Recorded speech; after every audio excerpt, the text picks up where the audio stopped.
Perkenalkan, nama aku Clarissa Madeline.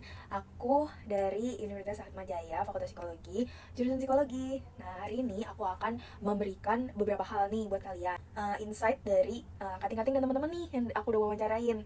Yang pertama itu aku belajar bahwa kita semua maba itu sedang beradaptasi, bukan? Kita tuh lagi beradaptasi dengan kuliah kita, waktu jam tugas kita. Terus aku percaya untuk jangan terlalu dipikirin, just do as what you can. Because if you think too much, then you're gonna stress too much gitu. Terus ada beberapa banyak hal lagi kayak teman-teman aku yang aku wawancarain, mereka bilang untuk kalau kamu nggak ngerti, nanya aja ke teman-teman kamu yang ngerti gitu. Dan aku juga kadang menerapkannya di keseharian aku. Nah, itu insight dari teman wawancara. Nah, sekarang tips and trick nih dari kating-kating. Nah, kating-kating dan juga teman-teman aku. Yang pertama itu mereka menyarankan untuk memperbedakan antara teman main dan juga teman belajar. Kenapa? Belum tentu teman belajar kamu sesuai pikiran sama kamu, dan juga teman main kamu belum tentu sesuai pikiran dengan kamu pada saat kamu belajar gitu. Itu yang paling pertama, tips and triknya. Yang kedua itu, kalau ngerasa kebingungan, jangan segan-segan untuk meminta bantuan. Kayak kalau kamu nggak bisa, kamu nanya, kamu jangan diem aja sendiri gitu. Kamu dwelling on your problems, kamu nggak ngerti gitu. Nah, dan yang terakhir, kalau emang misalnya nih aku lagi burn out, aku udah kecapean hari ini, terus aku membutuhkan teman, aku minta bantuan orang lain gitu. Itu untuk insight dan tips and trick. Selanjutnya, menjalani masa bimbingan. Masa bimbingan ini mengajari kita anak-anak FPWJ untuk mengetahui apa itu etika dan apa itu etika. Karena dua hal ini merupakan dua hal yang berbeda. Etika itu nilai dan moral, dan etiket itu adalah sikap manusia atau tata cara manusia dalam berhubungan dengan antar manusia.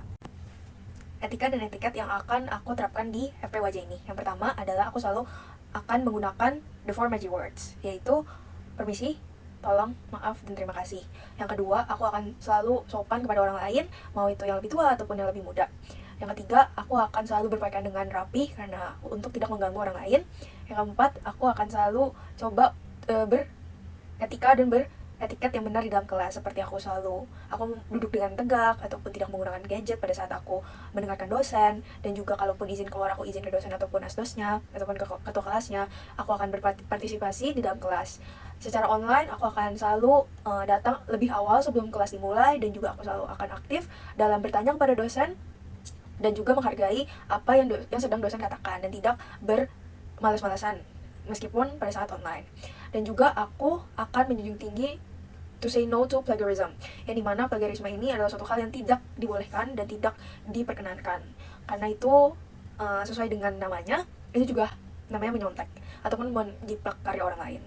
Dan originalitas karya, yang dimana aku dalam membuat tugas, dalam membuat hal-hal maupun tugas maupun laporan gitu-gitu, aku akan selalu menemukan originalitas aku dengan cara ketik aku dan dengan cara kalimat-kalimat aku akan menjunjung tinggi itu. Dan juga aku juga mewawancari orang, sehingga aku akan menerapkan etika-etika saat berwawancara. Yang pertama, preparation. Kamu sebelum mengenal orang itu, kamu chat dulu orang itu, dan kamu harus memberitahu dia bagaimana kamu dapat nomor dia ataupun kode Teams dia atau yang lainnya. Terus kamu harus menggunakan the four magic words tadi dalam ngechat juga, dan kamu minta maaf mengganggu waktu dia, dan juga memperkenalkan diri kamu terlebih dahulu, dan menjelaskan wawancara ini untuk apa, dan menjelaskan apakah jikalau dia bersedia atau tidak, dan jikalau dia bersedia baru kamu lanjut ke proses interview nanti. Nah, di dalam preparation ini kamu juga harus remind yang kamu wawancara kapan waktunya, dan juga the best thing you could do is H-1 kamu ngechat lagi, kamu remind dia untuk mengingatkan besok interview. Pada saat interview, kamu juga harus bisa membawa interviewnya dengan baik, kamu bisa menghargai dia pada saat dia menceritakan ataupun menjawab pertanyaan-pertanyaan interviewnya. Yang terakhir itu post interviewing. Nah, di dalam interview ini ada sebuah konsep namanya informed consent, yang dimana pewawancara memberikan selembar kertas untuk yang berisi sejumlah pertanyaan yang akan ditanyakan pewawancara kepada partisipan, sehingga mereka bersedia dan mereka menandatangannya, dan juga tahu apa yang akan dilakukan dengan data tersebut. Dan yang terakhir adalah post interviewing, yang dimana jikalau ada hal-hal yang membuat orang tersebut tidak nyaman, kamu harus bertanggung jawab atas segala hal yang sudah terjadi.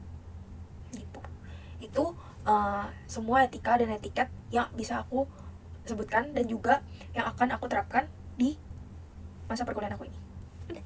Thank you everyone, bye bye.